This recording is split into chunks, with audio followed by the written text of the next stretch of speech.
ప్రేక్షకులందరూ నమస్కారం. ఈరోజు మన స్టూడియోలో ప్రముఖ ఆధ్యాత్మికవేత్త ఆస్ట్రాలజర్ బ్రహ్మశ్రీ సుభాష్ శర్మ గారు మనతో ఉన్నారు. మే నెలలో మీనరాశి వారికి ఏ విధంగా ఉండబోతుందో గురుగారిని అడిగి తెలుసుకుందాం. గురుగారు నమస్కారం. శ్రీమాత్రే నమండి. గురుగారు, మే నెలలో మీనరాశి వారి పరిస్థితి ఎలా ఉండబోతుంది, ఎలాంటి ఫలితాలు ఉంటాయి? ఈ నెలలోనూ మన గురుగ్రహ మార్పు కూడా జరగబోతుంది. మరి ఓవరాల్గా ఈ నెల వీళ్ళకి ఎలా ఉండబోతుంది గురుగారు? తప్పకుండా తెలియజేస్తానండి. ముందుగా ప్రేక్షకులందరికీ శ్రీమాత్రే నమః, శ్రీ గురుభ్యో నమః. ఓం జ్ఞాని నామ్నపి చేతాంసి దేవి భగవతి హిసా బలాయ కృష్ణమోహాయ మహామాయ ప్రయశ్చతి. మీనరాశి వారికి ఈ నెలలో గనక చూసుకుంటే కొంచెము మంచి ఫలితాలే ఉన్నాయని చెప్పుకోవచ్చు. ఎందుకంటే గతంతో పోల్చుకుంటే గతంలో షష్టగ్రహ కూటమి కారణం చేత కొంతవరకు ఇబ్బంది పడినటువంటి దాఖలాలు కనిపిస్తున్నాయి.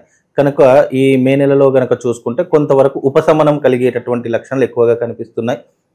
అనుకున్నటువంటి పనులు సాధించుకోగలుగుతూ ఉంటారు. అలాగే పెద్దవాళ్ళతో సాన్నిహిత్యం ఏర్పడుతూ ఉంటుంది. విద్యా ఉద్యోగం లాంటి ఏదైనా ఇబ్బందులు ఉన్నా కూడా వాటన్నిటికీ కూడా పరిష్కార మార్గం దొరికేటటువంటి అవకాశాలు మీనరాశి వారికి ఈ నెలలో మే నెలలో ఏర్పడేటటువంటి అవకాశాలు ఎక్కువగా కనిపిస్తూ ఉన్నాయి. అలాగే వీళ్ళకు బంధుమిత్రులతో సాన్నిహిత్యం ఏర్పడుతూ ఉంటుంది. అలాగే విదేశాలకు వెళ్ళేటటువంటి వారికి విదేశ యోగం కూడా కలిగి వచ్చేటటువంటి అవకాశము ఈ మే నెలలో వీళ్ళకు తప్పకుండా కలిగేటటువంటి ఫలితాలు కనిపిస్తూ ఉన్నాయి. అలాగే వీళ్ళు చక్కగా ఒక మంచి వాతావరణాన్ని ఏర్పరచుకుంటూ ఉంటారు. ప్రశాంతంగా ఉండాలి, ప్రశాంతమైనటువంటి వాతావరణాన్ని ఏర్పరచుకోవాలి. ఎలాంటి మానసిక ఒత్తిడి కానీ శారీరక ఒత్తిడి కానీ పెట్టుకోకుండా మనసు ఎప్పుడు కూడా ప్రశాంతంగా ఉంచుకోవాలి అనేటటువంటి ఆలోచనలు నిమగ్నమైపోతూ ఉంటారు. ఇక ఆర్థిక పరానికి వస్తే గనక ఈ నెలలో కాస్త ఆర్థిక పరంగా అభివృద్ధి జరిగేటటువంటి అవకాశం కనిపిస్తూ ఉంటుంది. అందులోనూ ఇప్పుడున్నటువంటి ప్రస్తుత కాలంలో ఏంటి అంటే దేనికైనా డబ్బుతో ముడిపడినటువంటి వ్యవహారాలు ఎక్కువగా ఉంటాయి. కనుక డబ్బుని కాస్త జాగ్రత్తగా ఖర్చు పెట్టుకునేటటువంటి అవకాశాలు ఏర్పరచుకోవాలి. అదే రకంగా వీళ్ళకి ఏంటి అంటే జన్మస్థానంలో శని ఉన్నాడు మీనరాశి వారికి. జన్మస్థానంలో శని ఉండేటటువంటి కారణం చేత అధికమైనటువంటి ఖర్చులు, దుబారా ఖర్చులు ఎక్కువగా చేస్తారు. కాబట్టి అది కొద్దిగా తగ్గించుకునే ప్రయత్నం చేయండి. కోపము, ఆవేశము, అగ్రెసివ్నెస్ ఇవన్నీ కూడా విపరీతంగా వచ్చేస్తుంటాయి. అంటే క్షణికావేశం అంటారు, షార్ట్ టెంపర్ అంటారు. అలాంటివి తగ్గించుకునే ప్రయత్నం చేయండి. ఎందుకంటే జన్మస్థానంలో శని ఉన్నప్పుడు వీళ్ళకి ఏంటి అంటే ఏలినాటి శని ప్రభావం ప్రారంభమైంది కాబట్టి వీళ్ళకు కొన్ని రకాల ఇబ్బందులు కలుగుతుంటాయి. అయినప్పటికీ కూడా అవి శాశ్వతమైనటువంటి విధానాలు కావు. నెలకు అనేటటువంటి డిఫరెన్స్ అనేటటువంటి ఉంటుంది, మార్పు అనేటటువంటి జరుగుతూ ఉంటుంది. కాబట్టి ఈ మే నెలలో మాత్రం కొద్దిగా వాళ్ళకి కలిసి వచ్చేటటువంటి అవకాశాలు మాత్రం కనిపిస్తున్నాయి. కనుక మీరు ముఖ్యంగా ఏంటి అంటే లేజీతనాన్ని మార్చుకోవాలి, బద్ధకాన్ని తొందరగా దూరం చేసుకోవాలి. అనుకున్నటువంటి పనులు ఏవైనా అనుకుంటే కనుక వెంటనే ఆ పనులు చేసుకునేటటువంటి ప్రయత్నాన్ని మీరు చేస్తూ పోస్ట్ పోన్స్ ఏమీ లేకుండా వీలైనంత వరకు మీరు పనిలో నిమగ్నం అయ్యేటటువంటి ప్రయత్నం చేయాలి. ఇప్పుడు ఎంత కష్టపడితే భవిష్యత్తులో మీకు అంత మంచి అవకాశాలు కలిగేటటువంటి అవకాశాలు ఇప్పుడు ఈ మే నెలలో వీళ్ళకి ఏర్పడుతూ ఉంటాయి. అంటే ఒక పునాది లాగా ఏర్పడుతూ ఉంటాయి. కనుక మీరు ఈ నెలలో ఎంత కష్టపడితే మీకు అంత ఫలితము ఫర్దర్గా కూడా అదే రకమైనటువంటి ఫలితాలంటే మీకు వచ్చేటటువంటి అవకాశం ఉంది. కాబట్టి మే నెలలో మీనరాశి వారికి కొంతవరకు లాభదాయకమైనటువంటి పరిస్థితులను చెప్పుకోవచ్చు. గురుగారు, ఏళ్ళనాటి శని ప్రభావం ఇంకా మొదలవలేదు అని మీరు చెప్తూ ఉన్నారు. మొదలయ్యే లోపు వీరు చేయాల్సిన పనులేంటి గురుగారు? ఏళ్ళనాటి శని ఆల్రెడీ వీళ్ళకి ప్రారంభమైంది. కానీ వీళ్ళకి ఏంటి అంటే ప్రభావం అనేది ఇప్పుడే మొదలైంది. ఇది ఏంటి అంటే ఇప్పుడు మొదలైంది కాబట్టి దీని యొక్క ప్రభావం ఇంకా చాలా తీవ్రంగా రాబోయేటటువంటి రోజులు. ఏళ్ళనాటి శని మీనరాశిలో ఉంది కాబట్టి దీని యొక్క ప్రభావము దాదాపుగా 7.5 సంవత్సరాలు ఉంటుంది. 7.5 సంవత్సరాలు ఏలినాటి శని అని అంటే గనక అది చాలా విపరీతమైనటువంటి ఇబ్బందులను కలిగిస్తూ ఉంటుంది. కనుక ఈ యొక్క ఏలినాటి శని ప్రభావం వల్ల వీళ్ళకి ఏంటంటే అప్పుల బాధలు, అనారోగ్య సమస్యలు, మానసిక చింతన, అలాగే ఎదుటి వారితో నీలాప నిందలు అనుభవించడము, చెయ్యనటువంటి తప్పులకు శిక్ష అనుభవించడము, అనవసరమైనటువంటి విషయాలకు వెళ్ళి తగాదాలు తెచ్చుకోవడం, ఇలాంటివి ఎక్కువగా జరిగేటటువంటి లక్షణాలు మీనరాశి వారికి ఏర్పడుతూ ఉంటాయి. కనుక ఈ మీనరాశి వారు ఏవైతే ఉన్నారో కాస్త జాగ్రత్తగా ఉండండి. మే నెల మాత్రం మనం మే నెలలో చెప్పుకుంటున్నాం కాబట్టి మే నెల మాసం మాత్రం కొద్దిగా మంచి అవకాశాలు ఉన్నాయి, సత్ఫలితాలు ఉన్నాయి. కాబట్టి మే నెల మీకు అనుకూలమైనటువంటి ఏదైనా మంచి పనులు చేద్దామనుకున్నా, బిజినెస్ ప్రారంభం చేద్దామనుకున్నా, లేదు అనంటే వివాహ శుభకార్యాలు ఏదైనా చేద్దామనుకున్నా మే నెలలో ప్రారంభం చేయండి. దాని ద్వారా కొంతవరకు మీకు శుభం లాభం కలుగుతుందండి. ఆర్థికంగా బాగానే ఉంది అంటున్నారు కాబట్టి ఏదన్నా వ్యాపారాలు ప్రారంభించాలనుకుంటే కనుక ఎలాంటి వ్యాపారాలు సూచిస్తారు గురుగారు వీళ్ళకి? ఇప్పుడు మీనరాశి వారికి వ్యాపారం అనేటటువంటిది ఎలాంటిది అంటే కనుక విద్యా సంస్థలు పెట్టేటటువంటి అవకాశాలు ఉంటాయి, అలాగే ఇండస్ట్రీలు పెట్టేటటువంటి అవకాశాలు ఉంటాయి, లేదా పాల ఉత్పత్తి కేంద్రాలు, కిరాణా షాపులు, గోల్డ్ బిజినెస్లు ఇలాంటివి పెట్టేటటువంటి అవకాశాలు ఎక్కువగా కనిపిస్తున్నాయి. లేదా రియల్ ఎస్టేట్ రంగంలో కూడా వీళ్ళు మార్కెటింగ్ ఫీల్డ్ వైపు కూడా వీళ్ళకి మంచి అవకాశాలు ఉంటాయి. కాబట్టి ఈ రకమైనటువంటి బిజినెస్లు కానీ ఈ రకమైన వ్యాపారాలు కానీ పెట్టుకునేటటువంటి అవకాశాలు వీళ్ళకి కనిపిస్తున్నాయండి. కాబట్టి ఇలాంటివి ఏదైనా మీరు ప్రయత్నం చేయండి, తప్పకుండా సఫలీకృతం అవుతూ ఉంటాయండి. ఇక మొండి బకాయిలు కావచ్చు, ఎప్పటి నుంచో పెండింగ్ లో ఉన్న పనులు కావచ్చు, ఈ నెల పూర్తయ్యే అవకాశం కనిపిస్తుంది గురుగారు. ఇప్పుడున్నటువంటి ప్రస్తుత కాలంలో మీనరాశి వారికి డబ్బులు అనేటటువంటివి ఎవరు కూడా, మీనరాశి వారు ఏ జాతకులు అయితే ఎవరైతే ఉన్నారో వాళ్ళు ఎవరికి డబ్బులు ఇవ్వకూడదు. ఒకసారి ఇలా ఇచ్చాము అని అంటే తర్వాత వాళ్ళ పరిస్థితి ఇలా చేజాచేటటువంటి పరిస్థితులు వదిలేసుకోవడం. ఎందుకంటే మీనరాశి వారి చేతుల మీదుగా ఇచ్చినటువంటి డబ్బులు తిరిగి రావడం చాలా కష్టం. ఇక కష్టము అనేటటువంటిది చెప్పాలి, వర్ణనాతీతం ఇక కష్టం. కాబట్టి ఇచ్చేటప్పుడు ఇలా ఉంటుంది, మళ్ళీ తీసుకునేటప్పుడు ఇలా ఒకటే కాదు 2 చేతులు అడుక్కోవాల్సిన పరిస్థితి ఏర్పడుతుంది. కనుక మీనరాశి వారు ఎవరికి డబ్బులు ఇవ్వకపోవడం చాలా ఉత్తమమైనటువంటి మార్గం.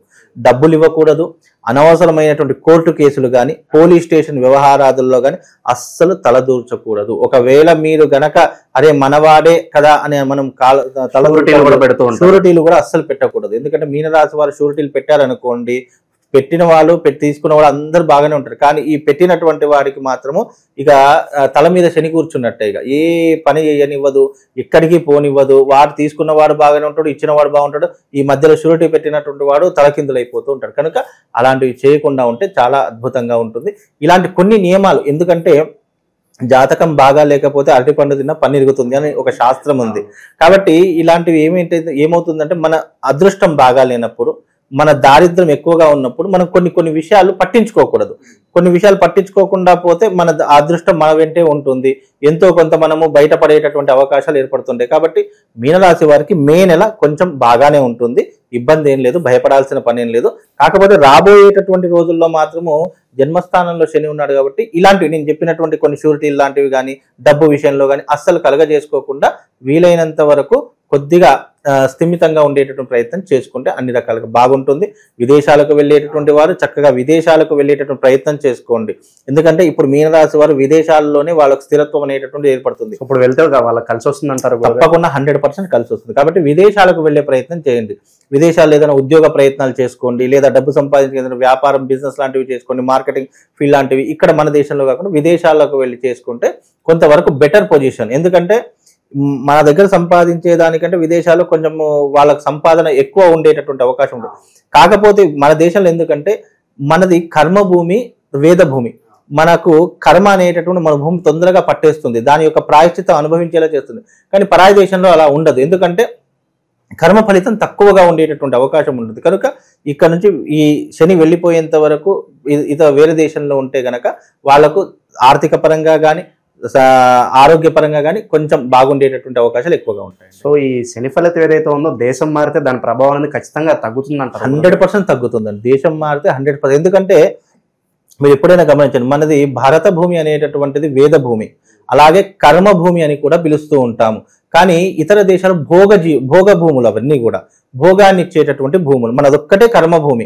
కాబట్టి భోగాన్ని ఇచ్చే భూమిలో గనక ఉంటే మనిషి ఈ కర్మ ఫలితాన్ని తగ్గించుకునేటటువంటి అవకాశం ఉంటుంది. కనుక ఎవరికైతే జన్మజాతకంలో శని నడుస్తుందో, ఎవరైతే శని దశతో బాధపడుతున్నారో వాళ్ళు ఆ శని దశ వెళ్ళిపోయేంత వరకు గనక ఇతర దేశాల్లో ఉంటే శని వాళ్ళని ఏమీ చేయలేదు. అంటే ఏమీ చేయలేదు మీన్స్ కర్మ ఫలితాన్ని కొంతవరకు అధిగమించవచ్చు. ఎందుకంటే మీరు ఏ దేశాన్నైనా చూడండి, ఇతర దేశాలన్నీ కూడా భోగ భూములు ఉంటాయి, అంటే భోగాన్ని అనుభవించేటటువంటివి.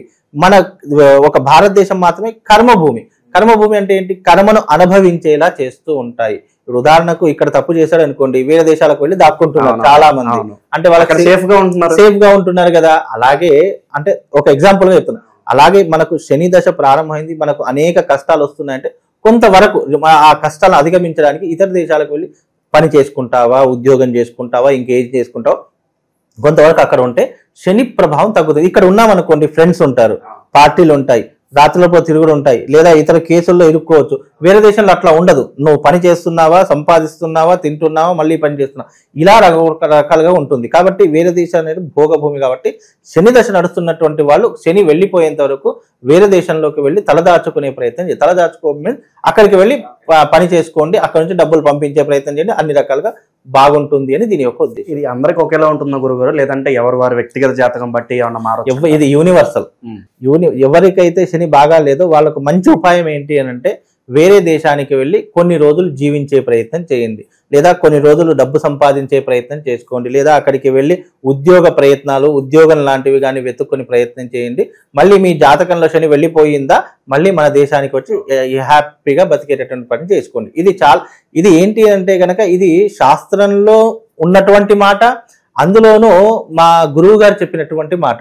అరే నీకు కర్మ పట్టుకుందా, నువ్వు ఈ దేశం వదిలి వెళ్ళిపో, లేదా ఈ రాష్ట్రం వదిలి వెళ్ళిపో, నువ్వు వేరే అంటే నీకు మనిషితో సాన్నిహిత్యం లేనటువంటి ప్రదేశానికి వెళ్ళిపో, నిన్ను శని ఏమీ చేయడు. శని అనేటటువంటిది ఎలా ఉంటుందంటే, ఒక మనిషి ద్వారా కష్టాలు ఏర్పడతాయి, ఒక వ్యసనం ద్వారా కష్టం ఏర్పడుతుంది, అలాగే డబ్బు ద్వారా కష్టం ఏర్పడుతుంది. ఈ మూడును త్యాగం చేయాలి అంటే ఇతర దేశానికి వెళ్ళిపో, ఎందుకంటే అక్కడ మనకు తెలిసిన వాళ్ళు ఉండరు. పోనీ ఏదైనా అలవాటు చేద్దామనుకున్నా మనకు మనసు ఒప్పదు. అలాగే డబ్బుకి ఏమీ ఇబ్బంది ఉండదు, ఎందుకంటే సంపాదన ఎక్కువగా ఉంటుంది. అదే రకంగా అక్కడ మంచి ప్రశాంతమైనటువంటి వాతావరణం ఉంటుంది. కాబట్టి కొంతవరకు సేఫ్ అని కూడా చెప్పుకోవచ్చు అండి. కాబట్టి మీనరాశి వాళ్ళు ఇతర దేశానికి వెళ్ళిపోవడం చాలా ఉత్తమం. ఓకే, మే నెలలో మీనరాశి వాళ్ళకైతే బాగానే ఉంటుందని చెప్పారు గురుగారు. రాబోయే కాలం అయితే గడ్డు కాలంగా చెప్తున్నారు. సో స్తోమత ఉన్న వాళ్ళు మరి వేరే కంట్రీస్కి వెళ్తారు, మరి స్తోమత లేని వాళ్ళు మరి శని దానికి నిలబడడానికి ధైర్యంగా ఉండడానికి మరి ఎలాంటి రెమెడీ చేసుకోవాలంటారు?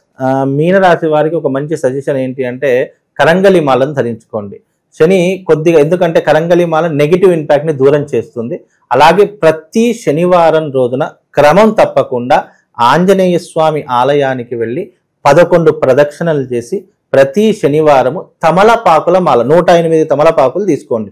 ఆ 108 తమలపాకుల్ని 5 తమలపాకులు తీసుకొని దండలాగా పేర్చి ఆ ఆంజనేయ స్వామికి సమర్పించి నవగ్రహాల్లో ఉన్నటువంటి శనిదేవుడి దగ్గర నువ్వుల నూనెతో దీపం వెలిగించడం ద్వారా శని ప్రభావం కొంతవరకు తగ్గేటటువంటి అవకాశం ఏర్పడి వీళ్ళకు ఉద్రిక్తత తగ్గుతుంది. అంటే గొడ్డలితో పోయేదాన్ని గోరుతో తీసేస్తాడు అని శాస్త్రము.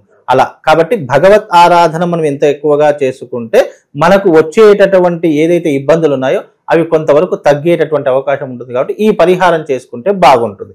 శనివారం ఆంజనేయ స్వామి ఆలయానికి వెళ్ళడము, అక్కడ తమలపాకుల మాల సమర్పించడము, నవగ్రహాలలో ఉన్నటువంటి శని భగవానుడికి నువ్వుల నూనెతో దీపం వెలిగించి ప్రదక్షిణ చేసుకోవడం ద్వారా మనకు కొంతవరకు ఉపశమనం కలుగుతుంది. ఇది రొటీన్ గా మీరు అన్నట్టుగా ఎవరు లేనటువంటి ఉద్దేశంలో ఉన్నటువంటి వాళ్ళు, లేదంటే పేద పరిస్థితుల్లో ఉన్నటువంటి వాళ్ళు డబ్బులు పెట్టి ఖర్చు పెట్టుకొని పూజలు చేసుకోలేనటువంటి వారు ఈ రకమైనటువంటి పరిహారం చేసుకుంటే కొంతవరకు ఉపశమనం కలిగి శుభం లాభం కలుగుతుంది.